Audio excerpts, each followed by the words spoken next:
সাবেক প্রধানমন্ত্রী শেখ হাসিনা ও সাবেক দুই মন্ত্রীসহ 7 জনের বিরুদ্ধে হত্যা মামলা দায়ের করা হয়েছে।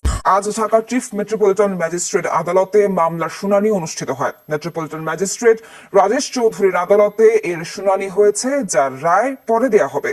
আদালত সূত্রে জানা গেছে, সাবেক প্রধানমন্ত্রী ছাড়াও সাবেক সেতু মন্ত্রী ও আওয়ামী লীগের সাধারণ সম্পাদক ওবায়দুল কাদের, সাবেক স্বরাষ্ট্রমন্ত্রী আসাদুজ্জামান খান কামাল, পুলিশের সাবেক মহাপরিদর্শক চৌধুরী আব্দুল্লাহ আল মামুন, যুগ্ম কমিশনার বিপ্লব কুমার সরকার, অতিরিক্ত কমিশনার হারুনুর রশিদ ও ডিএমপি কমিশনার হাবিবুর রহমানকে আসামি করা হয়েছে। এছাড়া অজ্ঞাতনামা পুলিশ কর্মকর্তা ও সদস্য এবং তৎকালীন সরকারের ঊর্ধ্বতন কর্মকর্তাদের অজ্ঞাতনামা হিসেবে মামলায় আসামি করা হয়েছে।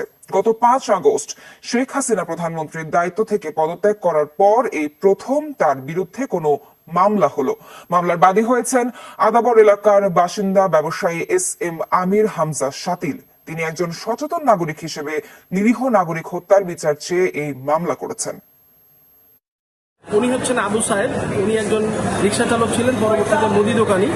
উনি 19 তারিখ বিকেলবেলা মাথায় গুলি খেয়ে মারা যান বসিলা 40 ফিট রোডে।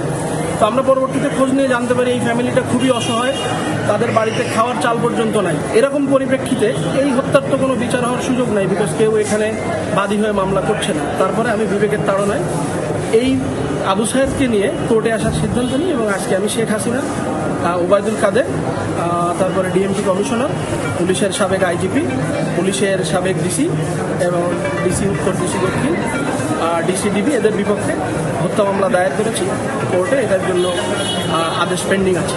আমরা এই মুহূর্তে অপেক্ষা করছি। আদেশের পরে আমরা পরবর্তী সিদ্ধান্ত নেব।